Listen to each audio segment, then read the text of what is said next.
वंदन करूं श्री गुरु चरण, मुद मंगल आगार। सेवत जहि नर सुरति से, उतर जाए भव पार। शब्द गुरु में भेद नहीं, गुप्त प्रभु प्रकट गुरुदेव। पल पल निरखे गुरु शरण, प्रभु गुरु कछु नहीं भेद।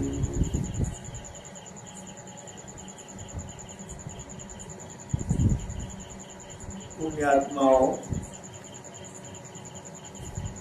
बंदी छोड़ साहब कबीर कहते हैं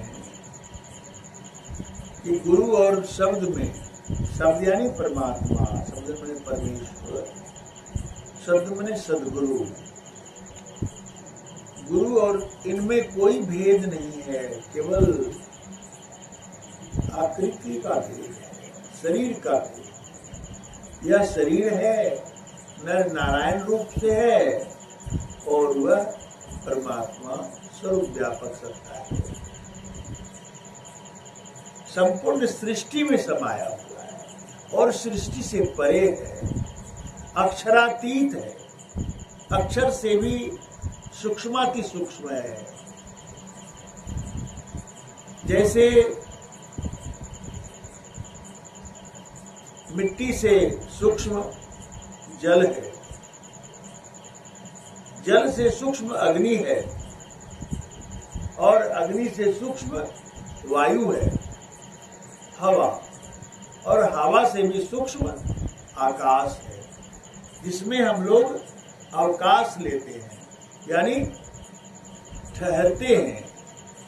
अगर यह महदा आकाश नहीं होता तो हम यहाँ नहीं बैठ के सत्संग कर सकते। इसलिए आकाश में ही सिद्ध है और इन आकाश में भी सूक्ष्माति सूक्ष्म है।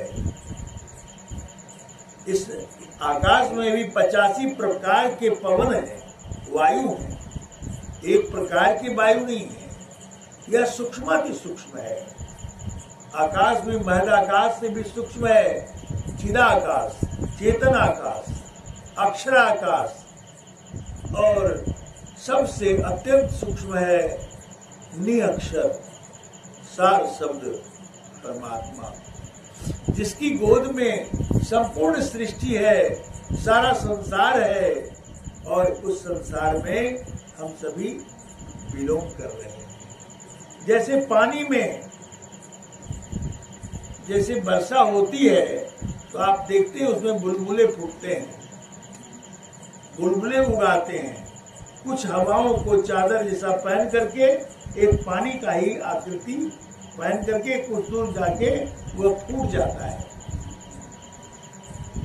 तो फिर वह वायु जो ओढ़ करके, पानी का चादर ओढ़ करके वायु जो कुछ दूर तक जा रहा था, फिर वह फूट करके वायु निकल के वायु में मिल जाता है।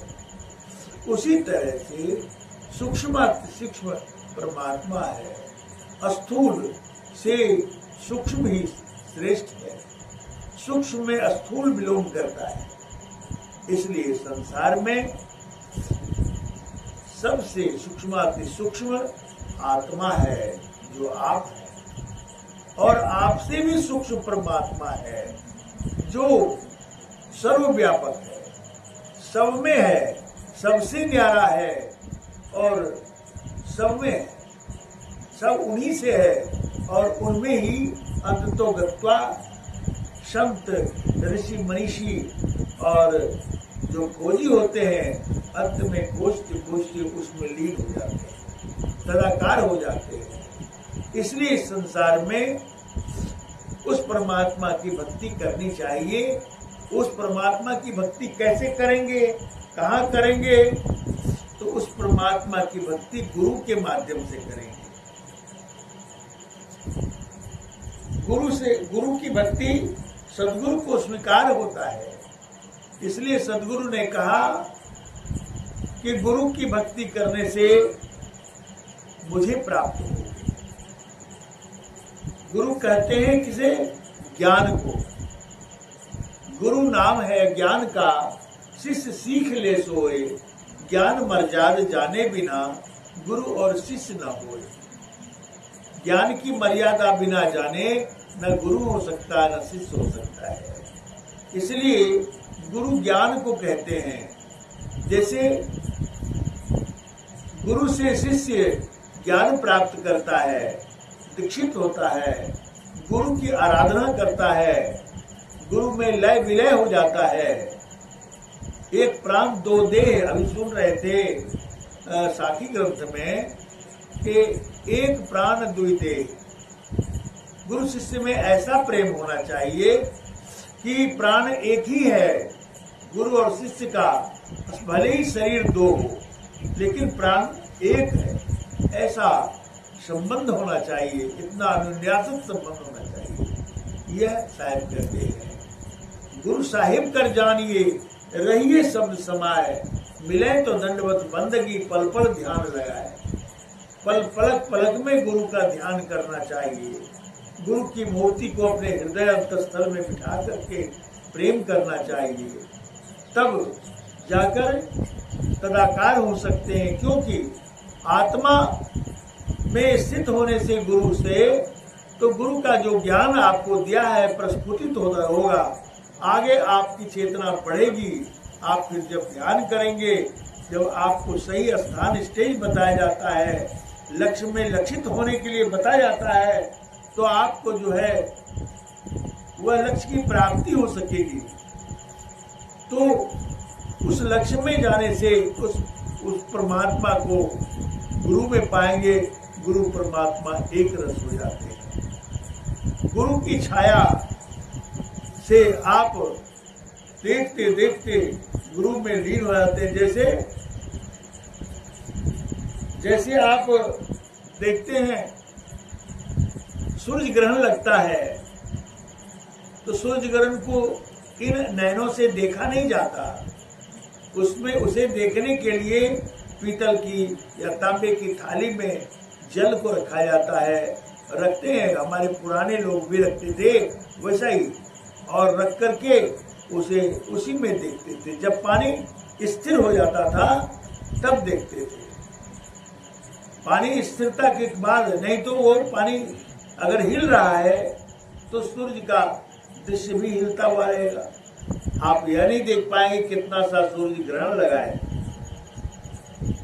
तो उसी प्रकार से आपका जब मन स्थिर हो जाएगा, गुरु रूप में स्थिर हो जाएगा, संयुक्त हो जाएगा, तो आपका मन स्थिर हो गया, तब आप उसमें परमात्मा का दर्शन कर सकेंगे। उसी तरह से आपको जो लक्ष्य भेदन के लिए स्थान भेद दिया गया है, उसमें आप मनोनिरोध करेंगे और करने में सक्षम हो सकेंगे।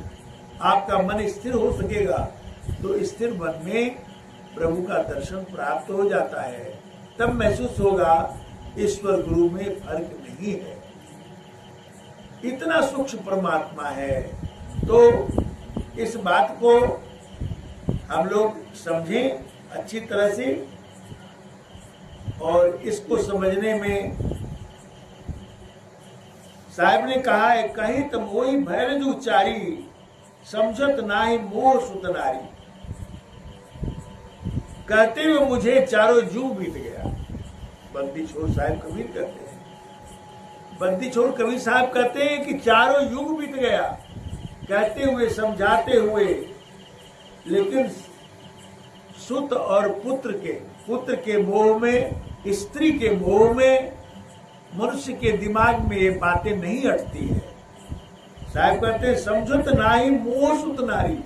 इतना मोह बना लिया है स्त्री और बाल बच्चों में, स्वार्थ के साधनों में, कि उससे इतना मोह है कि वह इस बात को समझ नहीं पाता है। साहब कहते हैं भाई, बंस आग लगी बंसई जरिया, भरम भूल नर धंधे परिया। वंश का वंश जल करके राख हो गया, पीढ़ियां गुजर गई, सबको आग में जला दिया गया, मरकर चले गए। लेकिन कहते साहब कि भरम भूल नर धंधे पड़िया, इतना भ्रम में भूला हुआ संसार का प्राणी है कि संसार के इसी विषय के, संसार की इसी झमेला में, झंझटों में अपना समय गुजार देते हैं और इसी धंधे में पड़े हुए रहते हैं। साहब कहते हैं भाई उस तरह से ये उदाहरण देते हैं जैसे हस्तिनी फंदे हस्ती रही, मृगी के फंदे मृगा पड़ी। जैसे हथनी के पीछे हाथी पागल रहता है, उसका प्रेमालिंगम इतना प्रबल होता है तो कई दिन गुजर जाते हैं। इस प्रकार से लट्टू है जैसे हथनी के पीछे हाथी रहता है, मृगी के पीछे मृगा रहता है। कहते हैं साहब कि लोह लाहे जस काट सयाना, जैसा लोहे को लोहा काट देता है, लोहे से लोहा को काटा जाता है। कहते त्रिया के तत्व त्रिया पहचाना, स्त्री के तत्व को स्त्री ही पहचानती है, पुरुष नहीं पहचानता। साहब कहते हैं नारी रचनते पुरुष है, पुरुष रचनते नार, पुरुष ही पुरुषा जो रचे ते बिरले संसार। स्त्री के में पुरुष राजते हैं और पुरुष में स्त्री राजती है, लेकिन पुरुष में पुरुष से परम पुरुष की ओर जाने के लिए पुरुष में पुरुष नहीं राजते हैं। परम पुरुष कौन है? परमात्मा है। उसमें राजने से, उसमें प्रेम लगाने से, उसकी आराधना करने से, उसमें अपने आप को समर्पित कर देने से परमात्मा की प्राप्ति होती है। तो साहब कहते हैं भाई उस परम पुरुष की प्राप्ति के लिए इस संसार में कोई तुलना ही नहीं है, उसके सुख के बराबर कोई तुलना नहीं है। उसकी प्राप्ति के लिए गुरु एक माध्यम है, गुरु एक माध्यम है। गुरु के वचनों पर रहना, गुरु जो बताए हैं उस पर, गुरु के बताए हुए मार्ग पर चलना, ये सबसे बड़ा कर्म है, सबसे बड़ा कर्म है। इसलिए गुरु के लक्ष्य में लक्षित होने के लिए गुरु के वचन को अधिक स्नेह करें, अधिक माने और उसी से जीव का कल्याण होता है। गुरु हमेशा चाहता है कि हमारे शिष्य उस प्रभु को प्राप्त कर लें। माध्यम है गुरु, गुरु स्वशरीर है और परमात्मा व्यापक है, सर्वव्यापक। तो गुरु के आत्मा में, आत्म अंतर आत्मा, अनुभव में पहचान, आत्मा के अंतस में आत्मा है। गुरु आपके अंदर है, गुरु आपके अंदर है, गुरु सत्ता है। गुरु क्या है? रोज हम पाठ पे पढ़ते हैं कि क्या पाठ में पढ़ते हैं?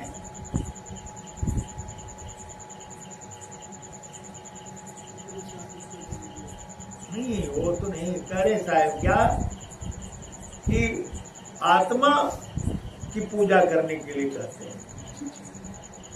लोग पत्थरों में लिपटे हुए हैं, मिट्टी में लिपटे हुए हैं।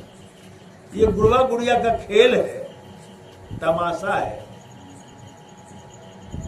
परमात्मा जिंदा में मिलते हैं, मरे में नहीं मिलते हैं। मरा हुआ कौन है? उसे कहते हैं मृतिका। पत्थर की मूर्ति हो वह मृतिका है। मृतिका मतलब मरा हुआ। मिट्टी की मूर्ति हो, मरा हुआ। उसको पूजने में आपको पूजिए ना पूजिए, जैसे मन तैसे कीजिए, आपको कौन मना करेगा? मूर्ति नहीं कहेगा। लेकिन गुरु के सामने आएंगे तो गुरु बिगड़ जाएंगे, या गुरु से पूछने पर आपको रास्ता बताएंगे। कोई समस्या आ गई तो गुरु उसका निदान करने के लिए कोई रास्ता निकालेंगे, नहीं तो और कोई नहीं निकाल सकता, क्योंकि बोलता ही नहीं। अब मूर्ति में आप लड्डू मिठाइयां ठूसने लगे तो खाएगा नहीं, मुंह तो खुलेगा नहीं उसका। तो ये अंधविश्वास कहलाता है। इसलिए साहब ने कहा कि गुरु से बढ़ाकर संसार में कोई नहीं है, इसलिए गुरु की पूजा करें। गुरु के अंदर ही आत्मा है, आपके अंदर ही आत्मा है, अंदर ही चेतन है, आपके अंदर भी चेतन है। जड़ करण से शुरू करते हैं पूजा करना तो चेतन करण की ओर जाते हैं। चेतन करण आत्मा तक पहुंचती है और आत्मा चेतन है और परमात्मा भी चेतन है।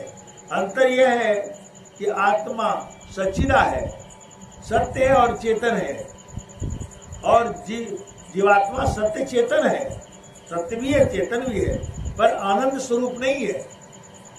बहुतों ने मान लिया आत्मा ही आनंद स्वरूप है, आत्मा ही परमात्मा है। ऐसा नहीं है, आत्मा परमात्मा नहीं है, आत्मा के अंतस में परमात्मा है, आत्मा के अंतस में परमात्मा है। पर आत्मा को जानने के बाद ही परमात्मा को जाना जा सकता है।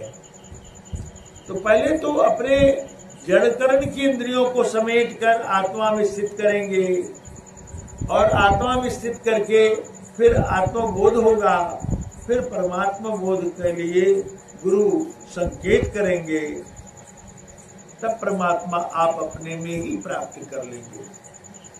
परमात्मा आपसे कहीं नहीं दूर है, आपके ही अंतर से। आत्म अंतर आत्मा अनुभव में पहचान, आत्मा के अंतस में ही वो परमात्मा है, उसे कहीं खोजने से नहीं मिलता।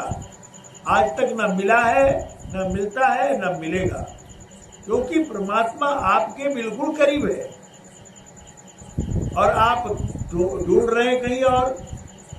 बच्चा माता के गोद में पड़ा हुआ है, अम्मा दिमाग ही उसका उड़ गया हो, वो ढिढोरा पीट रही कि मेरा बालक हो गया, बालक हो गया, मेरे बालक को खोज के ला दो, बता दो। तो दूसरे जो जान रहे हैं, देख रहे हैं कि भाई इनके गोद में ही तो इनका बालक है और ये बाहर ढूंढ रहा है, तो पागल समझेगा, इसका दिमाग शॉर्ट कर गया। आपके ही पास परमात्मा है और आप बाहर ढूंढ रहे हैं, कभी शांति मिलने वाला नहीं है। आप तो सुख खोजते हैं, शांति खोजते हैं, सुख शांति आपके पास है, आप बाहर खोज रहे हैं। गुरु बताते हैं कि तुम्हारे ही अंदर तुम्हारा गुरु इष्ट परमात्मा तुम्हारे ही अंदर है, तुमसे दूर नहीं है। इसलिए जो युक्तियां बताते हैं उस युक्ति से आप ध्यान साधना करेंगे, सुमरन भजन करेंगे, तो आप अपने अंतर ही पाएंगे जो रास्ता बता दिया है, जो वेद बता दिया है। तो इस प्रकार से भजन ध्यान करते रहेंगे। और मैं इतना गा करके वाणी को विराम देता हूँ, समय बहुत कम है।